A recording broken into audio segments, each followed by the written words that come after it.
नमस्कार दोस्तों, कैसे आप सभी लोग। आशा करता हूँ आप बिल्कुल ठीक होंगे। दोस्तों, आज की वीडियो में हम ऐसे 3 बेस्ट म्यूचुअल फंड के बारे में बात करने वाले हैं जिसने इन्वेस्टर्स को भर भर के पैसा दिया है। दोस्तों, अगर आपको अच्छी वेल्थ बनानी है तो अपने पोर्टफोलियो में स्मॉल कैप फंड जरूर लेना ही होगा, क्योंकि लंबे समय के लिए आप इन्वेस्टमेंट कर रहे हैं तो स्मॉल कैप ही फंड ऐसा है जो आपको बहुत अच्छे रिटर्न प्रोवाइड कर सकता है।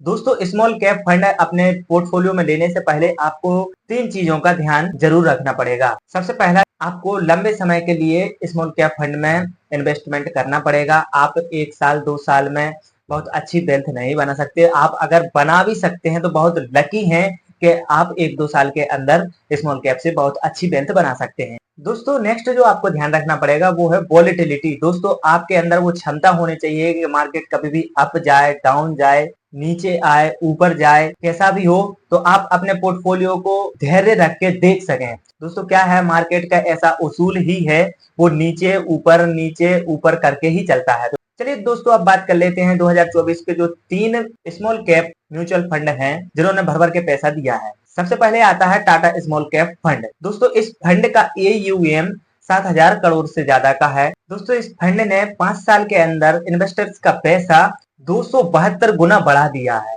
तो इस फंड ने 1 साल के अंदर 48% का रिटर्न दिया है। और बात की जाए इसके 3 साल के रिटर्न की, तो इस फंड ने 3 साल के अंदर 29% का रिटर्न दिया है। और दोस्तों, इस फंड में आप 100 रुपए से लेकर जहां तक आपकी मर्जी हो तब वहां तक की आप SIP कर सकते हैं। और इस फंड में लमसम अभी बंद है। अभी इस फंड में आप लमसम नहीं कर सकते क्योंकि स्मॉल कैप फंड है और अच्छे खासे रिटर्न दे रहा है। तो इन्वेस्टर्स बहुत सारे लमसम इसमें ज्यादा कर रहे थे, इसलिए इस फंड ने लमसम बंद कर दिया। और बात की जाए इसके 5 साल के रिटर्न के परफॉर्मेंस की, तो दोस्तों इस फंड ने 5 साल के अंदर 32% का रिटर्न दिया है। यह फंड ज्यादा पुराना नहीं है, इसलिए इसमें 7 साल का रिकॉर्ड का परफॉर्मेंस नहीं दिख पा रहा है। दोस्तों, यह फंड बहुत ही अच्छा है। मैं किसी भी फंड को रिकमेंड नहीं कर रहा हूं कि अपने पोर्टफोलियो में आप यही फंड जरूर लें।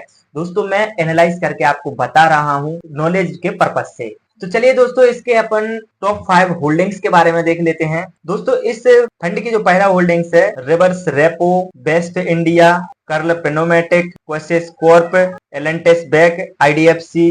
दोस्तों, इस फंड ने भी बहुत अच्छी अच्छी होल्डिंग्स ले रखी हैं। बात की जाए इसके टॉप सेक्टर की, तो दोस्तों इंडस्ट्रियल प्रोडक्ट में इसका इन्वेस्टिंग है, केमिकल एंड पेट्रोकेमिकल में भी है, डेप्ट अदर में भी है, कमर्शियल सर्विस में भी है, रियलिटी में भी है, फार्मेसिकल में भी है और कैपिटल मार्केट में भी है, ऑटो कंपनीज में भी है, दोस्तों कस्टमर सर्विस में भी है। दोस्तों, एक फंड की होल्डिंग्स और सेक्टर हमें क्यों देखना चाहिए, क्योंकि वहीं से हमें पता चलता है कि कौन सा फंड किस सेक्टर में इन्वेस्ट कर रहा है और कौन सा सेक्टर भविष्य में आगे बढ़ने के ज्यादा चांस हैं, जिससे हमारा पैसा बहुत ज्यादा ग्रो कर सकता है। तो चलिए दोस्तों, नेक्स्ट फंड के बारे में हम बात कर लेते हैं। जो हमारा नेक्स्ट फंड है, DSP स्मॉल कैप फंड। दोस्तों, इस फंड के अगर परफॉर्मेंस की बात की जाए तो दोस्तों इस फंड ने 1 साल के अंदर 45% का रिटर्न दिया है। और बात की जाए इसके 3 साल के परफॉर्मेंस की, तो 3 साल के अंदर इस फंड ने 26% का रिटर्न दिया है। और दोस्तों, अगर 5 साल के रिकॉर्ड की बात की जाए इस फंड की, तो दोस्तों 28% का इस फंड ने रिटर्न दिया है। दोस्तों, यह फंड भी टाटा स्मॉल कैप फंड से मिलता जुलता मैच कर रहा है।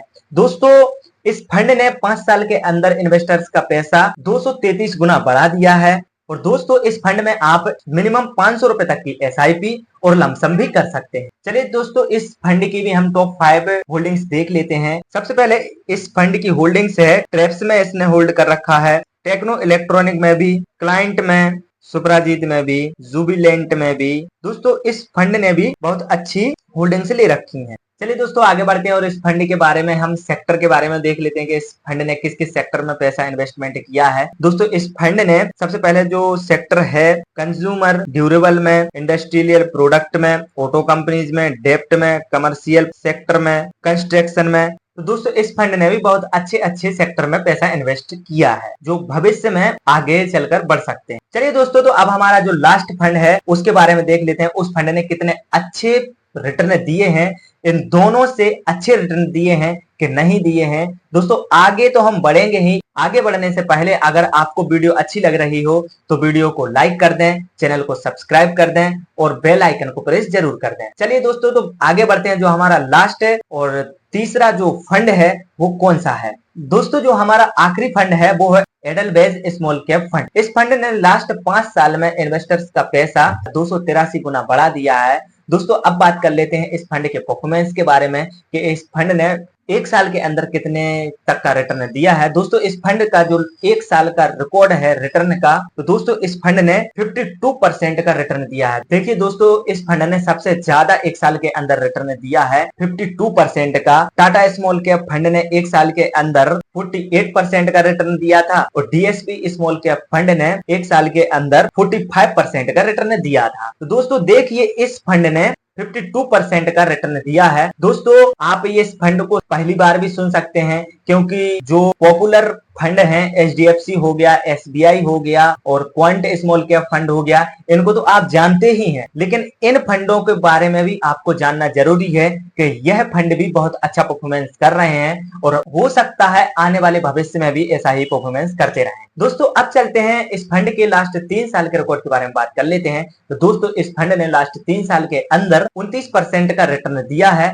और दोस्तों यहीं पर अगर इसके 5 साल के रिकॉर्ड के बारे में बात की जाए तो इस फंड ने 33% का 5 साल के अंदर रिटर्न दिया है। दोस्तों इस फंड में मिनिमम आप 100 रुपए की एसआईपी कर सकते हैं और लमसम आप 500 से लेकर जितना आपको डालना है आप लमसम भी कर सकते हैं। अब दोस्तों बात कर लेते हैं होल्डिंग्स कौन कौन सी हैं। दोस्तों इसकी जो सबसे पहली होल्डिंग्स है केई इंडस्ट्रीज, सीसीआई, यूनो मिंडा, जेबी केमिकल, कर्ले पेनुमेटिक, ब्रिगेज, अजंता फार्मा। दोस्तों देखिए इस फंड ने अजंता फार्मा तक में इन्वेस्टमेंट किया है और यहीं पर अगर इसके सेक्टर की बात की जाए दोस्तों तो इसने इंडस्ट्रियल प्रोडक्ट, बैंक में, फार्मेसिकल में, कस्टमर सर्विस में, कंस्ट्रक्शन में, ऑटो कंपनीज में, आईटी सॉफ्टवेयर में, फाइनेंस में और इलेक्ट्रिकल में भी पैसा लगाया है। तो दोस्तों इस फंड में चांस है कि बहुत ज्यादा रिटर्न आगे भी बना सकता है। दोस्तों मैंने यह वीडियो ओनली नॉलेज पर्पस के लिए बनाई है, मैं आपको रिकमेंडेशन नहीं कर रहा हूं कि आप इन्हीं ही फंड में इन्वेस्टमेंट करिएगा। दोस्तों आप खुद से भी एनालाइज करिए तब जाके आप इस फंड में इन्वेस्टमेंट कर सकते हैं और हर व्यक्ति को अभी के टाइम पे एसआईपी स्टार्ट जरूर करना चाहिए क्योंकि आने वाले भविष्य में महंगाई को बीट करने के लिए हमें एसआईपी से ही बीट कर सकते हैं, वरना एफडी से, आरडी से हम बीट नहीं कर सकते। अगर आपका इन्वेस्टमेंट 3 साल से ज्यादा के लिए है तो आपको एफडी आरडी छोड़कर एसआईपी में ही इन्वेस्टमेंट करना चाहिए। तो चलिए दोस्तों देख लेते हैं कि हमने किन किन फंड के बारे में एनालाइज किया है। दोस्तों सबसे पहला जो हमारा फंड था टाटा स्मॉल कैप फंड, दूसरा जो हमारा फंड था डीएसपी स्मॉल कैप फंड, तीसरा जो हमारा फंड था एडलवेज स्मॉल कैप फंड था। दोस्तों अपनी एनालाइज करके ही इन्वेस्टमेंट करें। तब तक के लिए धन्यवाद, मिलते हैं नेक्स्ट वीडियो में। जय हिंद।